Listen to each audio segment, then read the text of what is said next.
I'm walking in the mountains of the moon. I'm on the trail of the Renaissance artist Piero della Francesca. And so I've come to the town in northern Italy which Piero made his own. There it is, Urbino. I've come here to see some of Piero's finest works, masterpieces of art, but also masterpieces of mathematics. The artists and architects of the early Renaissance brought back the use of perspective, a technique that had been lost for 1,000 years. But using it properly turned out to be a lot more difficult than they imagined. Piero was the first major painter to fully understand perspective, and that's because he was a mathematician as well as an artist. I came here to see his masterpiece, The Flagellation of Christ, but there was a problem. I've just been to see the flagellation and it's an absolutely stunning picture. But unfortunately, for various kind of Italian reasons, we're not allowed to go and film in there. But this is a maths programme after all, and not an arts programme. So I've used a bit of mathematics to bring this picture alive. We can't go to the picture, but we can make the picture come to us. The problem of perspective is how to represent the three-dimensional world on a two-dimensional canvas. To give a sense of depth, a sense of the third dimension, Piero used mathematics. How big is he going to paint Christ if this group of men here are a certain distance away from these men in the foreground? Get it wrong, and the illusion of perspective is shattered. It's far from obvious how a three-dimensional world can be accurately represented on a two-dimensional surface. Look at how the parallel lines in the three-dimensional world are no longer parallel in the two-dimensional canvas, but meet at a vanishing point. And this is what the tiles in the picture really look like.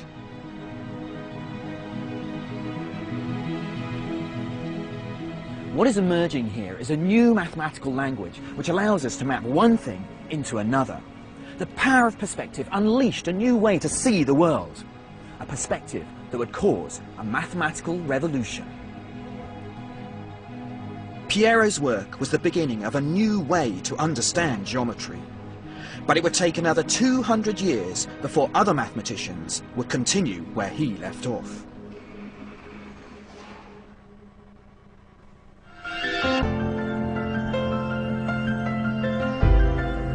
Our journey has come north. By the 17th century, Europe had taken over from the Middle East as the world's powerhouse of mathematical ideas. Great strides have been made in the geometry of objects fixed in time and space. In France, Germany, Holland and Britain, the race was now on to understand the mathematics of objects in motion. And the pursuit of this new mathematics started here, in this village in the centre of France. Only the French would name a village after a mathematician. Imagine it in England, a town called Newton, or Boole, or Cayley. I don't think so. But in France, they really value their mathematicians. This is the village of Descartes in the Loire Valley. It was renamed after the famous philosopher and mathematician 200 years ago. Descartes himself was born here in 1596, a sickly child who lost his mother when very young. So he was allowed to stay in bed every morning until 11 a.m, a practice he tried to continue all his life. To do mathematics, sometimes you just need to remove all distractions and to float off into a world of shapes and patterns. Descartes thought that the bed was the best place to achieve this meditative state. And I think I know what he means.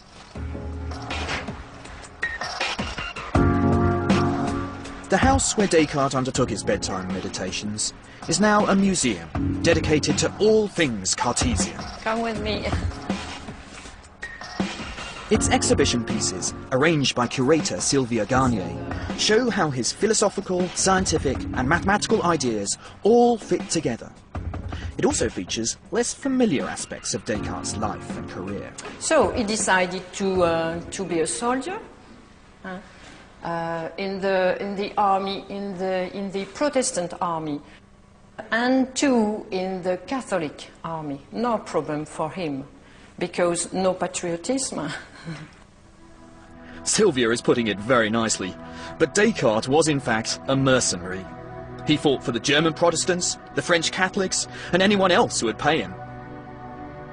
Very early one autumn morning in 1628, he was in the Bavarian army, camped out on a cold riverbank. Inspiration very often strikes in very strange places. A story is told how Descartes couldn't sleep one night, maybe because he was getting up so late, or perhaps he was celebrating St. Martin's Eve and had just drunk too much. Anyway, problems were tumbling around in his mind. He was thinking about his favourite subject, philosophy, but he was finding it very frustrating. How can you actually know anything at all? Then he slips into a dream. And in the dream, he understood that the key was to build philosophy on the indisputable facts of mathematics. Numbers, he realised, could brush away the cobwebs of uncertainty. He wanted to publish all his radical ideas, but he was worried how they'd be received in Catholic France. So he packed his bags and left. Descartes found a home here in Holland. He'd been one of the champions of the new scientific revolution, which rejected the dominant view that the sun went round the earth, an opinion that had got scientists like Galileo into deep trouble with the Vatican. Descartes reckoned that here amongst the Protestant Dutch, he would be safe, especially at the old university town of Leiden, where they valued maths and science. I've come to Leiden too. Unfortunately, I'm late. Hello. Yeah, I'm sorry I'm so late. I got a puncture, so it took me a bit of time. Yeah. So, yeah. Henk Bos is one of Europe's most eminent Cartesian scholars. He's not surprised the French scholar ended up in Leiden. He came to talk with people, and some people were open to his ideas. This was not only mathematics, it was also mechanics, especially. He merged algebra and geometry. Right. So you could have formulas and figures and go back and forth. So a sort of dictionary between the two provides... Yeah. This dictionary, which was finally published here in Holland in 1637, included mainly controversial philosophical ideas. But the most radical thoughts were in the appendix, a proposal to link algebra and geometry. Each point in 2 dimensions can be described by 2 numbers, one giving the horizontal location, the second number giving the point's vertical location. As the point moves around a circle, these coordinates change, but we can write down an equation that identifies the changing value of these numbers at any point in the figure. Suddenly, geometry has turned into algebra. Using this transformation from geometry into numbers, you could tell, for example, if the curve on this bridge was part of a circle or not. You didn't need to use your eyes. Instead, the equations of the curve would reveal its secrets. But it wouldn't stop there. Descartes had unlocked the possibility of navigating geometries of higher dimensions, worlds our eyes will never see, but are central to modern technology and physics. There's no doubt that Descartes was one of the giants of mathematics. Unfortunately, though, he wasn't the nicest of men. I think he was not an easy person. So, and he was very much concerned about his image. He was entirely self-convinced that he was right, also when he was wrong. And his first reaction would be that the other one was stupid and hadn't understood it. Descartes may not have been the most congenial person, but there's no doubt that his insight into the connection between algebra and geometry transformed mathematics forever. For his mathematical revolution to work, though, he needed one other vital ingredient. To find that, I had to say goodbye to Henk and Leiden and go to church.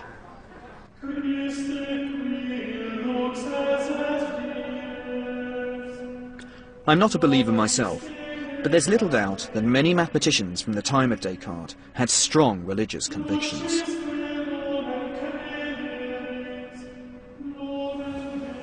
Maybe it's just a coincidence, but perhaps it's because mathematics and religion are both building ideas upon an undisputed set of axioms. 1 + 1 = 2. God exists. I think I know which set of axioms I'd put my faith in. In the 17th century, there was a Parisian monk who went to the same school as Descartes. He loved mathematics as much as he loved God. Indeed, he saw maths and science as evidence of the existence of God. Marin Mersenne was a first-class mathematician. One of his discoveries in prime numbers is still named after him. But he is also celebrated for his correspondence. From his monastery in Paris, Mersenne acted like some kind of 17th century internet hub, receiving ideas and then sending them on. It's not so different now. We sit like mathematical monks, thinking about our ideas, then sending a message to a colleague and hoping for some reply. There was a spirit of mathematical communication in 17th century Europe which had not been seen since the Greeks. Mersenne urged people to read Descartes' new work on geometry. He also did something just as important. He publicised some new findings on the properties of numbers by an unknown amateur who would end up rivaling Descartes as the greatest mathematician of his time, Pierre de Fermat.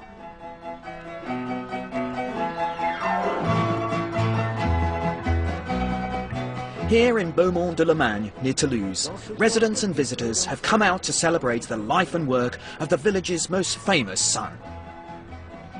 But I'm not too sure what these gladiators are doing here. And the appearance of this camel came as a bit of a surprise too. The man himself would have hardly approved of the ideas of using fun and games to advance an interest in mathematics. Unlike the aristocratic Descartes, Fermat wouldn't have considered it worthless or common to create a festival of mathematics. Maths in action, that one. It's beautiful. It's really nice, yeah.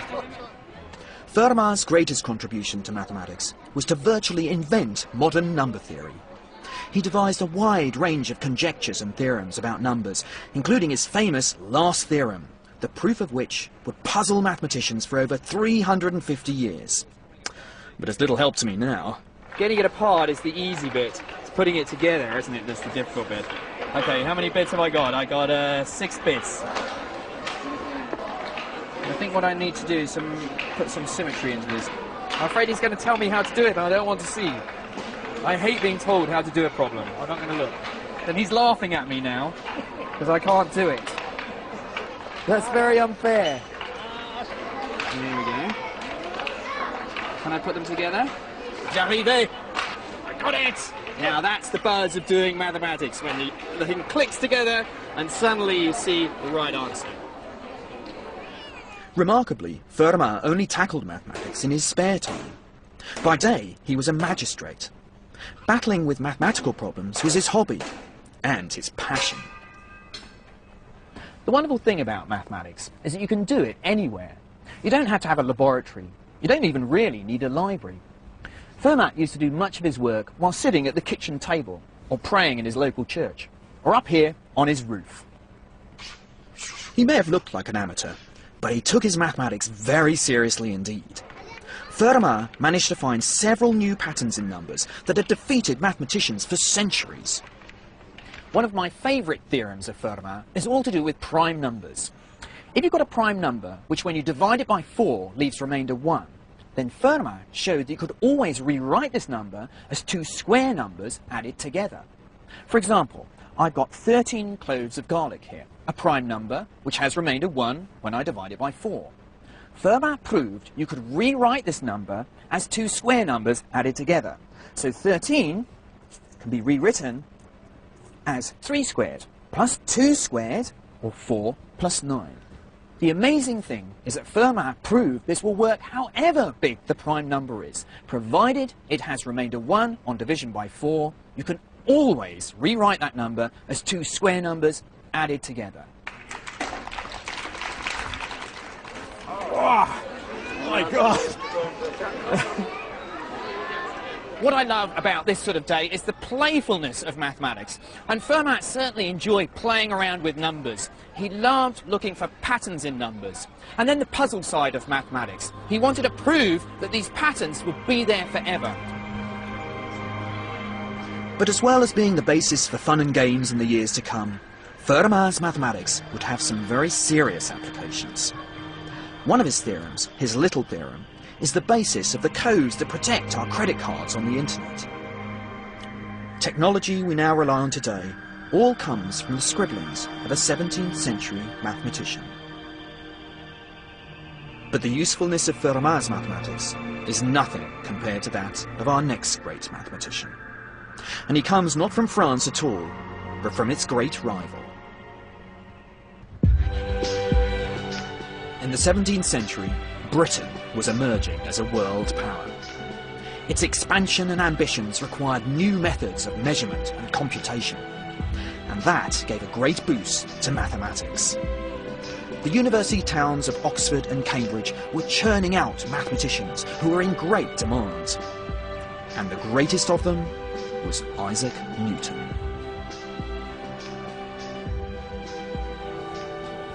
I'm here in Grantham, where Isaac Newton grew up, and they're very proud of him here. They have a wonderful statue to him. They've even got a shopping centre, the Isaac Newton Shopping Centre, with a nice Apple logo up there. There's a school where he went to, which has got a nice blue plaque, and there's a museum over here in the town hall, although actually one of the other famous residents here, Margaret Thatcher, has got as big a display as Isaac Newton. In fact, the Thatcher cups have sold out, and there's loads of Newton ones still left, so I thought I would support mathematics by buying a Newton cup. And Newton's maths does need supporting. Newton's obviously very famous around here. Do you know what he's famous for? No. Discovering gravity. Gravity. Gravity, yes. Gravity? Apple tree and all that. Yeah. Gravity. Gravity. And that pretty much summed it up. If people know about Newton's work at all, it is his physics, his laws of gravity and motion, not his mathematics. You're in a rush, okay. Acceleration, you see, one of Newton's laws.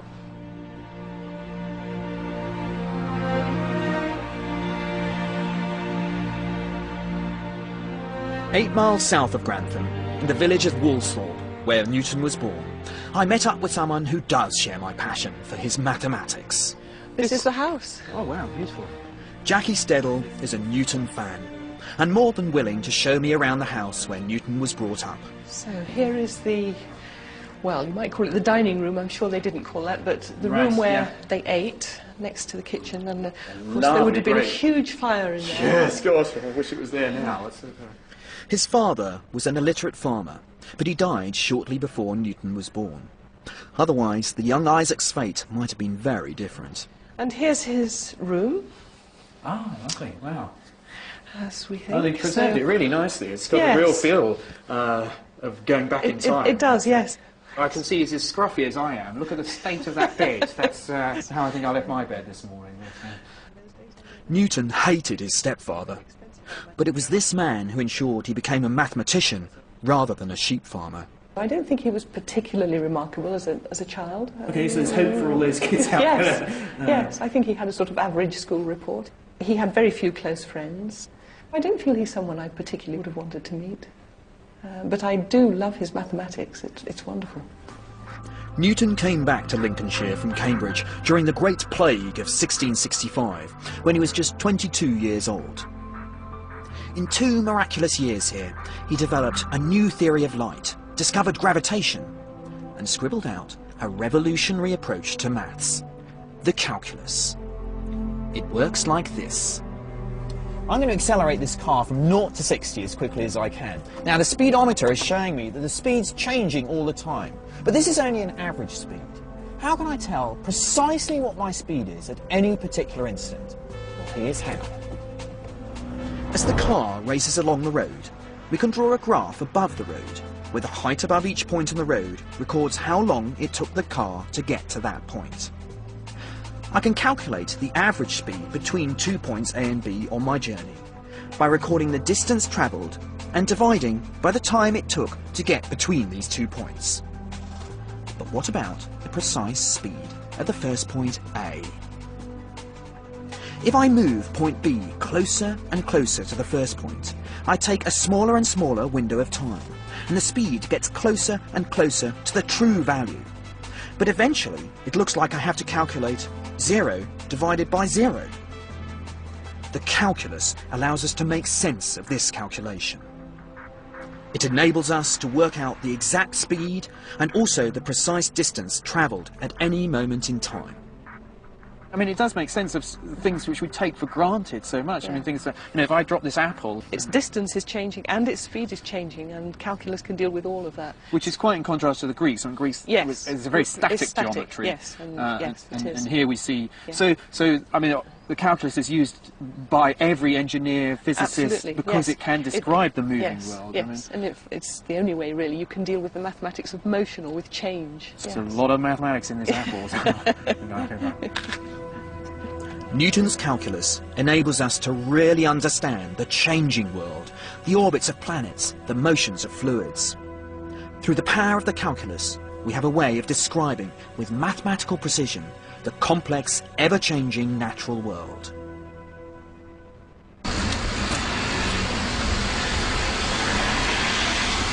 But it would take 200 years to realise its full potential. Newton himself decided not to publish, but just to circulate his thoughts among friends.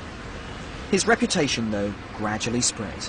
He became a professor, an MP, and then warden of the Royal Mint here in the City of London. On his regular trips to the Royal Society from the Royal Mint, he preferred to think about theology and alchemy rather than mathematics. Developing the calculus just got crowded out by all his other interests, until he heard about a rival. A rival who was also a member of the Royal Society and who came up with exactly the same idea as him, Gottfried Leibniz. Every word Leibniz wrote has been preserved and catalogued in his hometown of Hanover in northern Germany. His actual manuscripts are kept under lock and key, particularly the manuscript which shows how Leibniz also discovered the miracle of calculus shortly after Newton. What age was he when he wrote? He was 29 years old, and at the time, within 2 months, he developed differential calculus and integral calculus. Really, in 2 months. So it was all fast and furious when it comes. It's, yeah. There's a little scrap of paper over here. What's that one? Yeah, Is that a letter or? That's a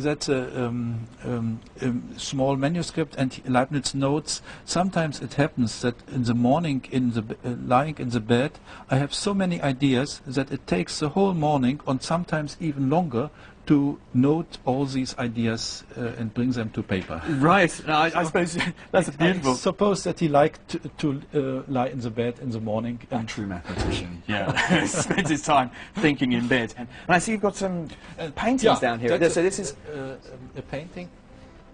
This is what he looked like. Right. Yeah. Even though he didn't become quite the 17th century celebrity that Newton did, it wasn't such a bad life. Leibniz worked for the royal family of Hanover and travelled around Europe representing their interests. This gave him plenty of time to indulge in his favourite intellectual pastimes, which were wide even for the time.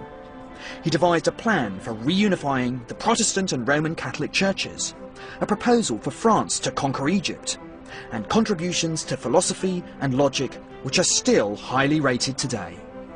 He wrote all these letters. I mean, that's absolutely extraordinary. Yeah.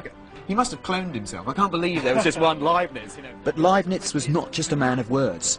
He was also one of the first people to invent practical calculating machines that worked on the binary system, true forerunners of the computer.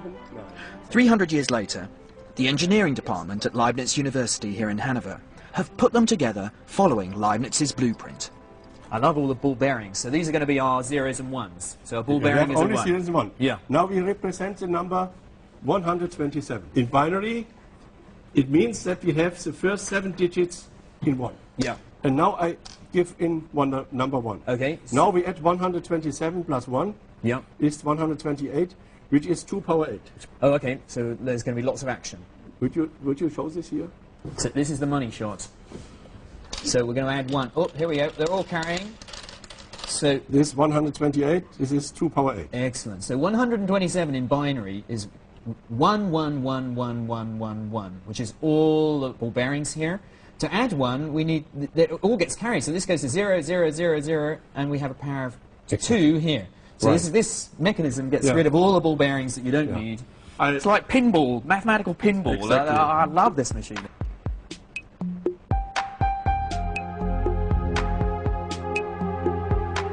After a hard day's work, Leibniz often came here, the famous gardens of Herrenhausen, now in the middle of Hanover, but then on the outskirts of the city. Something about mathematics and walking. I don't know, you've been working at your desk all day or morning on some problem and your head's all fuzzy and you just need to come and have a walk. You let your subconscious mind kind of take over, and sometimes you get your breakthrough just looking at the trees or whatever.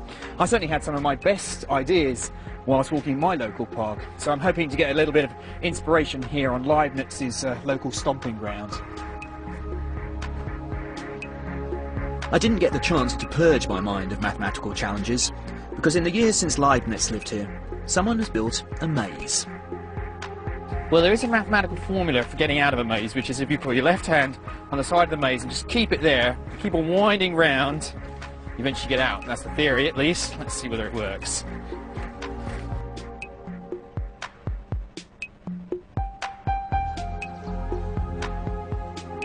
Leibniz had no such distractions. Within 5 years, he'd worked out the details of the calculus, seemingly independent from Newton, although he knew about Newton's work. But unlike Newton, Leibniz was quite happy to make his work known. And so mathematicians across Europe heard about the calculus first from him and not from Newton. And that's when all the trouble started. Throughout mathematical history, there have been lots of priority disputes and arguments. May seem a little bit petty and schoolboyish, but we really want our name to be on that theorem. This is our one chance for a little bit of immortality, because that theorem's going to last forever. And that's why we dedicate so much time to trying to crack these things. And somehow we can't believe that somebody else has got it at the same time as us. These are our theorems, our babies, our children, and we don't want to share the credit. Back in London, Newton certainly didn't want to share credit with Leibniz, who he thought of as a Hanoverian upstart. After years of acrimony and accusation, the Royal Society in London was asked to adjudicate between the rival claims. The Royal Society gave Newton credit for the first discovery of the calculus, and Leibniz credit for the first publication. But in their final judgment, they accused Leibniz of plagiarism. However, that might have had something to do with the fact that the report was written by their president, one Sir Isaac Newton. Leibniz was incredibly hurt. He admired Newton and never really recovered. He died in 1716. Newton lived on another 11 years and was buried in the grandeur of Westminster Abbey. Leibniz's memorial, by contrast, is here in this small church in Hanover. The irony is that it's Leibniz's mathematics which eventually triumphs, not Newton's. I'm a big Leibniz fan. Quite often revolutions in mathematics are about producing the right language to capture a new vision, and that's what Leibniz was so good at. Leibniz's notation, his way of writing the calculus, captured its true spirit. It's still the one we use in maths today. Newton's notation was for many mathematicians clumsy and difficult to use. And so while British mathematics loses its way a little, the story of maths switches to the very heart of Europe, Basel.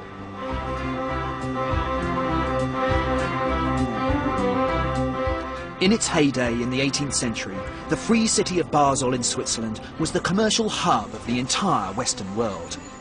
Around this maelstrom of trade, there developed a tradition of learning, particularly learning which connected with commerce.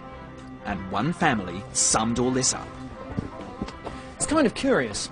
Artists often have children who are artists. Musicians, their children are often musicians. But us mathematicians, our children don't tend to be mathematicians. I'm not sure why it is. At least that's my view, although others dispute it. What no one disagrees with is there is one great dynasty of mathematicians, the Bernoullis. In the 18th and 19th centuries, they produced half a dozen outstanding mathematicians, any of whom we'd have been proud to have had in Britain. And they all came from Basel. You might have great minds like Newton and Leibniz who make these fundamental breakthroughs, but you also need the disciples who take that message, clarify it, realise its implications, and then spread it wide. The family were originally merchants, and this is one of their houses. It's now part of the University of Basel, and it's been completely refurbished, apart from one room, which has been kept very much as the family would have used it. Dr. Fritz Nagel, keeper of the Bernoulli archive, has promised to show it to me. If we can find it. No, we are in the wrong floor. Wrong floor, okay, right. Oh, look, are these free apples? We can take an apple? No, wrong mathematician. Eventually, we got there. So this is where the Bernoullis would have done some of their mathematics of an evening. I was really just being polite. I'm not sure we should have bothered. The only thing of interest was an old stove. Now, of the Bernoullis, which is your favourite? My favourite Bernoulli is Johann I. He is the most smart mathematician. Perhaps his brother Jakob was the mathematician with the deeper insight in the problems, but Johann found elegant solutions. The brothers didn't like each other much, but both worshipped Leibniz. They corresponded with him, stood up for him against Newton's allies, and spread his calculus throughout Europe. Leibniz was very happy to found two gifted mathematicians outside of his personal circle of friends who mastered his calculus and could distribute it in the scientific community. That was very important for Leibniz. Yeah. And important for maths too. Without the Bernoullis, it would have taken much longer for calculus to become what it is today, a cornerstone of mathematics. At least that is Dr. Nagel's contention, and he's a great Bernoulli fan. Tonight, he's arranged for me to meet Professor Daniel Bernoulli, the latest member of the family, whose famous name ensures he gets some very odd emails. The other one which I got was Professor Bernoulli, can you give me a hand with calculus? Yes, exactly. To find a Bernoulli, then you expect them to be able to do some calculus. But this Daniel Bernoulli is a professor of geology. The maths gene seems to have truly died out. And during our very hearty dinner, I found myself wandering back to maths. It's a bit unfair on the Bernoullis to describe them simply as disciples of Leibniz. One of their many great contributions to mathematics was to develop the calculus to solve a classic problem of the day. Imagine a ball rolling down a ramp. The task is to design a ramp that will get the ball from the top to the bottom in the fastest time possible. You might think that a straight ramp would be quickest, or possibly a curved one like this that gives the ball plenty of downward momentum. In fact, it's neither of these. Calculus shows that it's what we call a cycloid, the path traced by a point on the rim of a moving bicycle wheel. This application of the calculus by the Bernoullis, which became known as the calculus of variation, has become one of the most powerful aspects of the mathematics of Leibniz and Newton. Investors use it to maximize profits. Engineers exploit it to minimize energy use. Designers apply it to optimize construction. It has now become one of the linchpins of our modern technological world. Meanwhile, things were getting more interesting in the restaurant. My second surprise, introduced Mr. Leonhard Euler. Daniel Bernoulli. Leonhard Euler, one of the most famous names in mathematics. This Leonhard is a descendant of the original Leonhard Euler, star pupil of Johann Bernoulli. I'm the 9th generation and the 4th Leonhard in our family after Leonhard Euler, the first, the mathematician. Okay, and yourself, are you a mathematician? Actually, I'm a business analyst. I can't study mathematician with my name. Everyone will expect you to prove the Riemann hypothesis. Perhaps it's just as well that Leonhard decided not to follow in the footsteps of his illustrious ancestor. He'd have had a lot to live up to.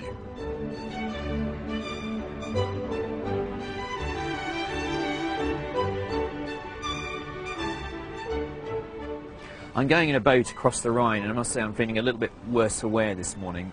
Last night's dinner with Mr. Euler and Professor Bernoulli degenerated into toasts to all the theorems that the Bernoullis and Eulers had proved, and by God, they've proved quite a lot of them. Never again. I was getting disapproving glances from my fellow passengers as well. Luckily, it was only a short trip. Not like the trip that Euler took in 1728 to start a new life. Euler may have been the prodigy of Johann Bernoulli, but there was no room for him in the city. If your name wasn't Bernoulli, then there was little chance of getting a job in mathematics here in Basel. But Daniel, the son of Johann Bernoulli, was a great friend of Euler and managed to get him a job at his university. But to get there would take 7 weeks, because Daniel's university was in Russia. It wasn't an intellectual powerhouse like Berlin or Paris, but St. Petersburg was by no means unsophisticated in the 18th century.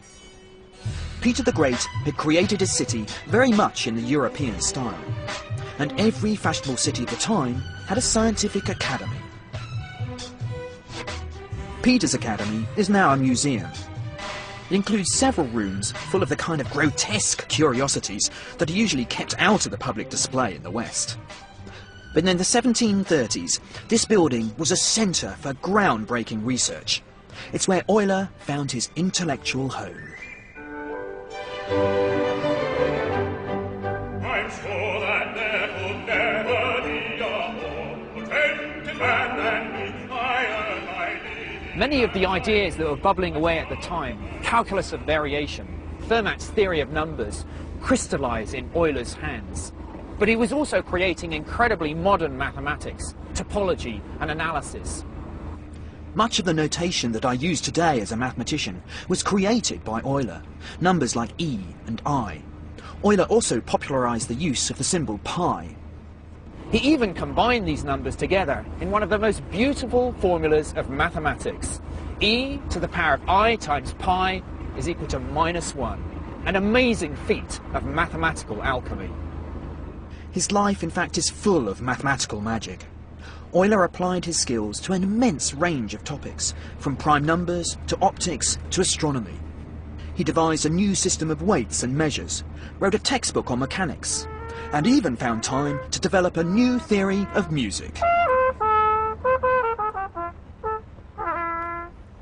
I think of him as the Mozart of maths, and that view is shared by the mathematician Nikolai Vavilov, who met me at the house that was given to Euler by Catherine the Great. Euler lived here from 66 to 83, which means from the year he came back to St. Petersburg to the year he died. And he was a member of the Russian Academy of Sciences and the greatest mathematician. Right. This is exactly what it says. What is it now? Now it's a school, actually. A school? Yeah. Should we go in and see what's... Okay, yeah. I'm not sure Nikolai entirely approved, but nothing ventured. Perhaps we should talk to the head teacher and see whether we can... Да. Здравствуйте, мы пройдем к директору.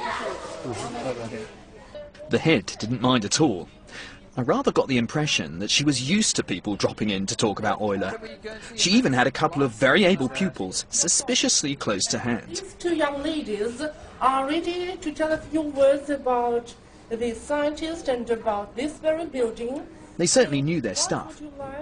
They'd undertaken an entire classroom project on Euler. His long life, happy marriage, and 13 children. And then his tragedies.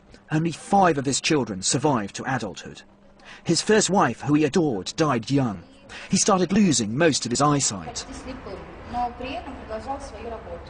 So for the last years of his life, he still continued to work, actually. He still continued his mathematical research.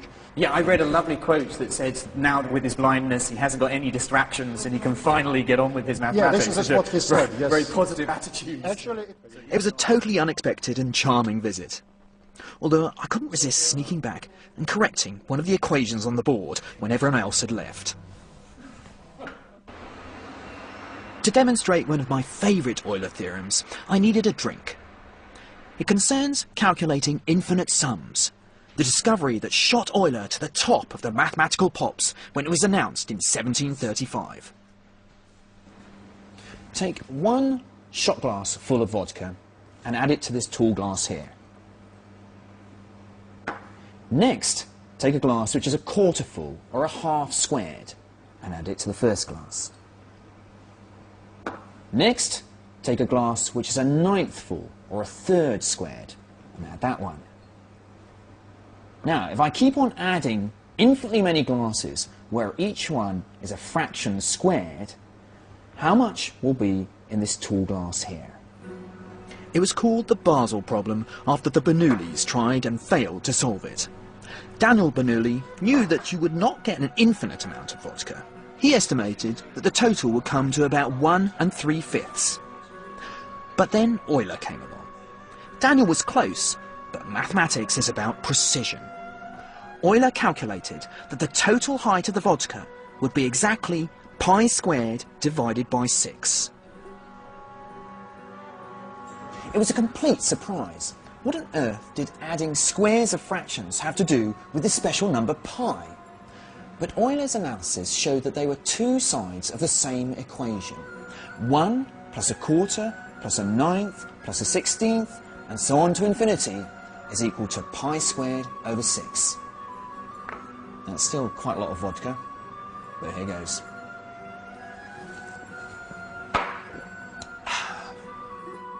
Euler would certainly be a hard act to follow.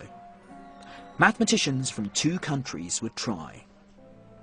Both France and Germany were caught up in the age of revolution that was sweeping Europe in the late 18th century. Both desperately needed mathematicians, but they went about supporting mathematics rather differently. Here in France, the revolution emphasised the usefulness of mathematics. Napoleon recognised that if you were going to have the best military machine, the best weaponry, then you needed the best mathematicians. Napoleon's reforms gave mathematics a big boost, but this was a mathematics that was going to serve society. Here in the German states, the great educationalist Wilhelm von Humboldt was also committed to mathematics, but a mathematics that was detached from the demands of the state and the military. Von Humboldt's educational reforms valued mathematics for its own sake. In France, they got wonderful mathematicians like Joseph Fourier, whose work on sound waves we still benefit from today. MP3 technology is based on Fourier analysis. But in Germany, they got, at least in my opinion, the greatest mathematician ever. Quaint and quiet, the university town of Göttingen may seem like a bit of a backwater. But this little town has been home to some of the giants of maths, including the man who's often described as the prince of mathematics, Carl Friedrich Gauss. Few non-mathematicians, however, seem to know anything about him. Not in Paris. Qui s'appelle Carl Friedrich Gauss. No? Not in Oxford. I've heard names, but I couldn't tell you. No idea. No idea? No. And I'm afraid to say, not even in modern Germany. Me? No? Okay. I don't know. You don't know? But in Göttingen, everyone knows who Gauss is. He's the local hero. His father was a stonemason, and it's likely that Gauss would have become one too. But his singular talent was recognised by his mother, and she helped ensure that he received the best possible education. Every few years in the news you hear about a new prodigy who's passed their A-levels at 10, gone to university at 12, but nobody compares to Gauss. Already at the age of 12, he was criticising Euclid's geometry. At 15, he discovered a new pattern in prime numbers which had eluded mathematicians for 2,000 years. And at 19, he discovered a construction of a 17-sided figure which nobody had known before this time. His early successes encouraged Gauss to keep a diary. Here at the University of Göttingen, you can still read it, if you can understand Latin.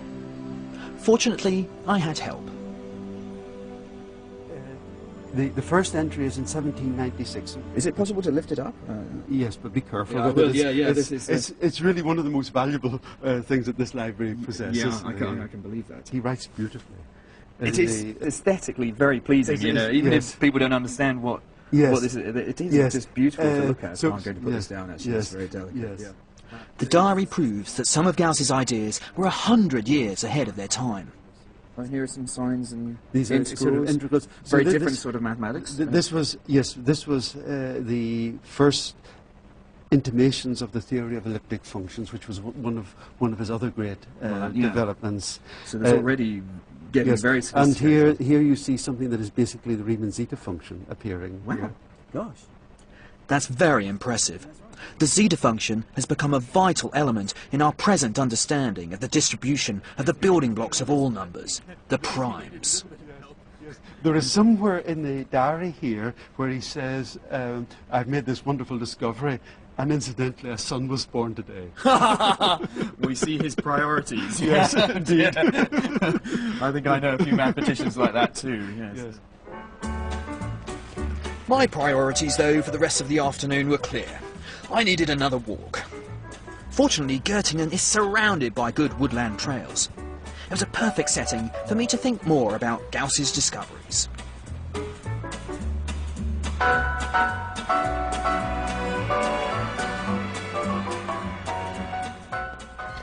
Gauss's mathematics has touched many parts of the mathematical world, but I'm going to just choose one of them, a fun one, imaginary numbers.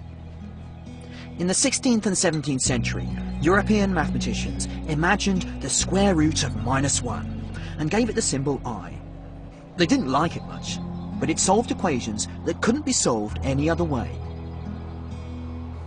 Imaginary numbers have helped us to understand radio waves, to build bridges and aeroplanes.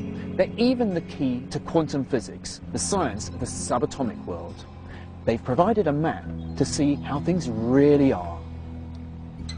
But back in the early 19th century, they had no map, no picture of how imaginary numbers connected with real numbers. Where is this new number? There's no room on the number line for the square root of -1. I've got the positive numbers running out here, the negative numbers running here. The great step is to create a new direction of numbers, perpendicular to the number line. And that's where the square root of -1 is. Gauss was not the first to come up with this two-dimensional picture of numbers, but he was the first person to explain it all clearly. He gave people a picture to understand how imaginary numbers worked.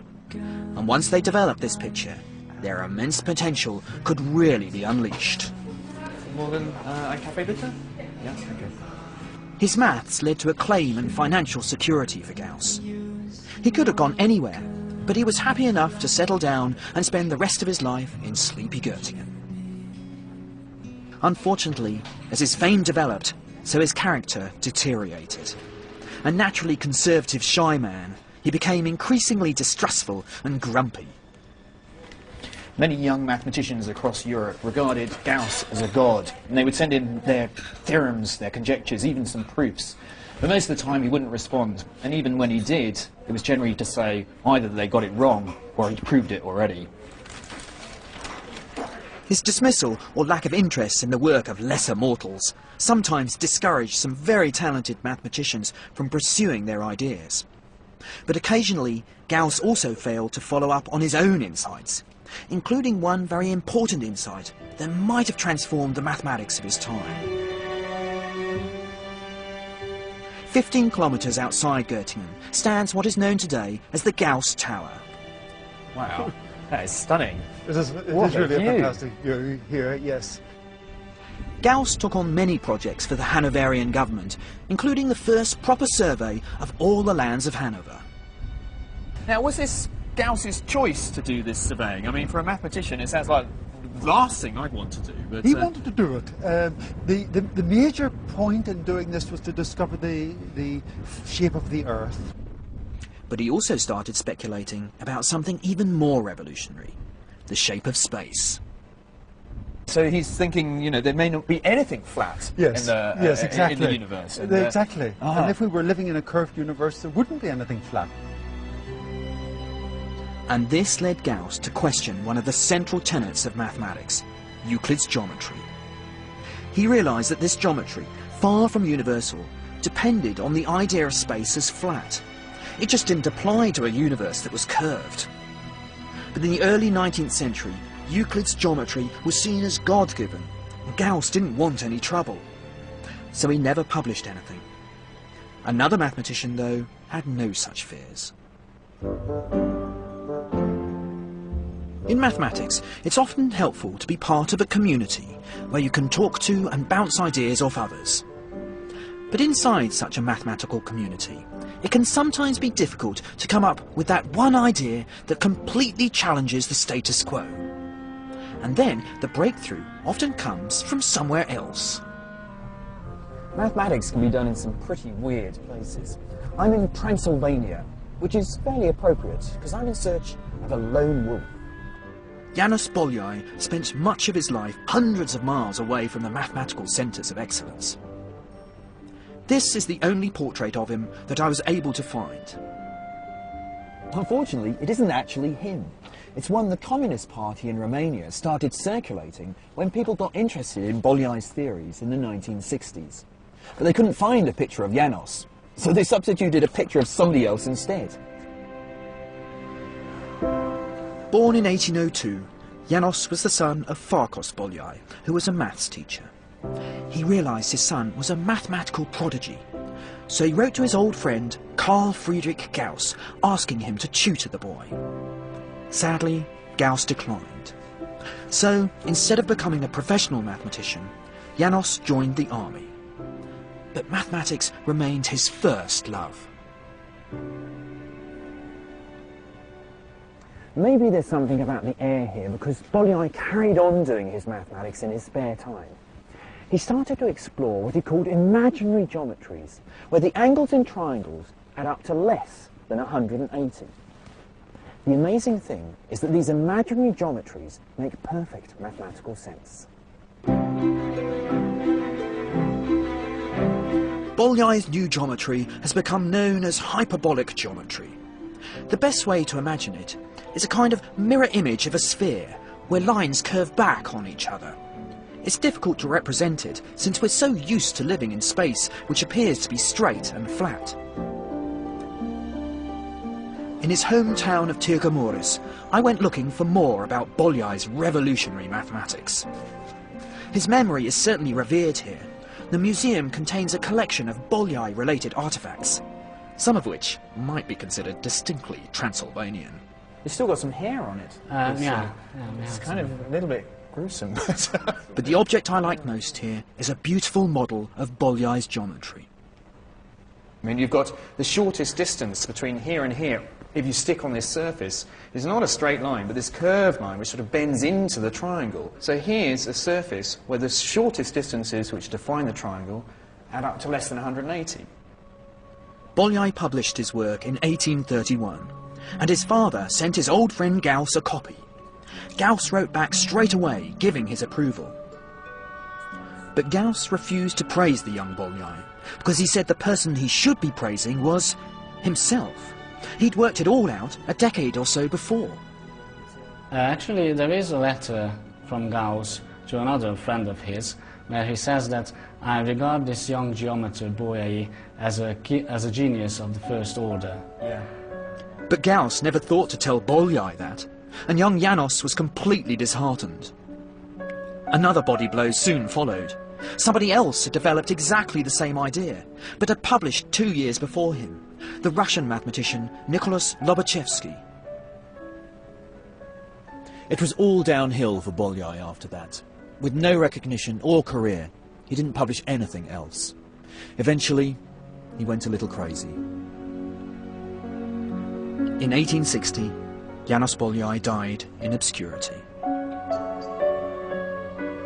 Gauss, by contrast, was lionized after his death. A university, the units used to measure magnetic induction, even a crater on the moon would be named after him. During his lifetime, Gauss lent his support to very few mathematicians. But one exception was another of Göttingen's mathematical giants, Bernhard Riemann.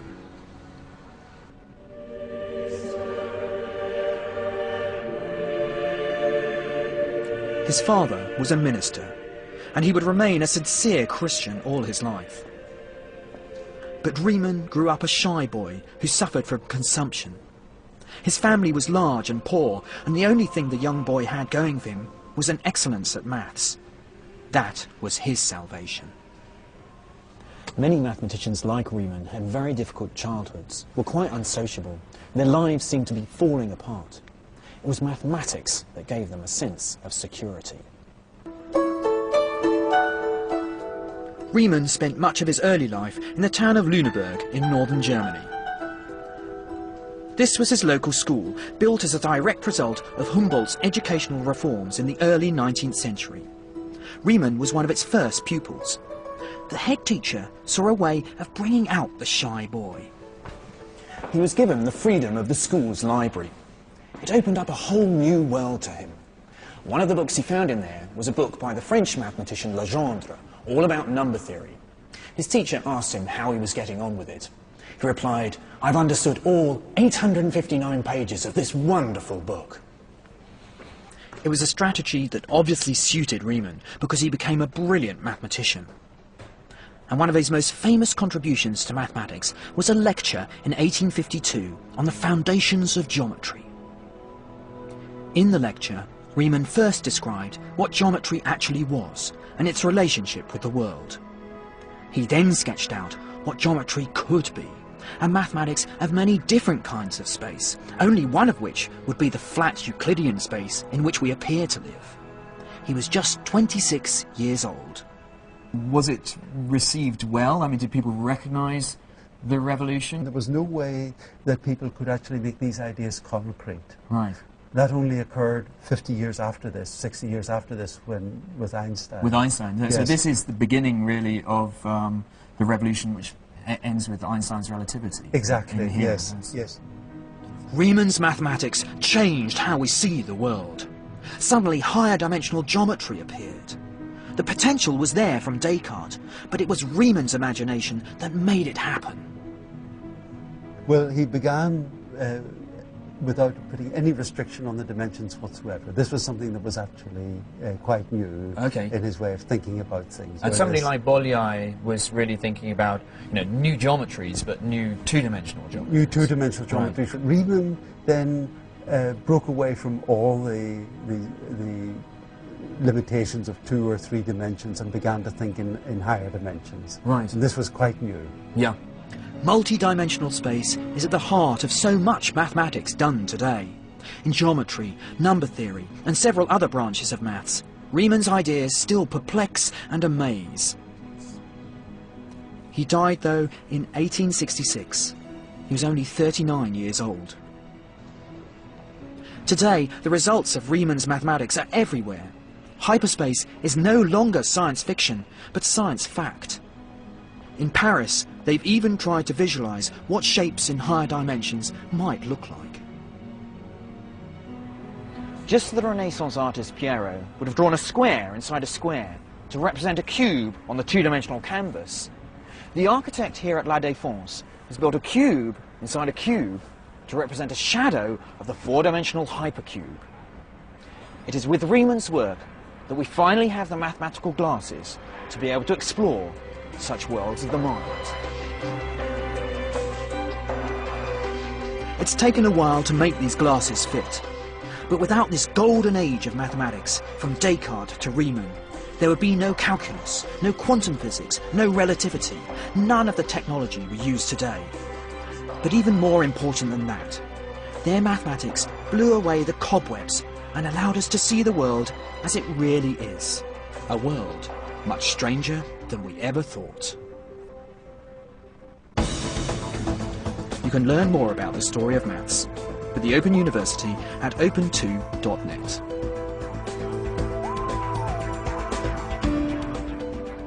Another episode of this program airs next week on TVO.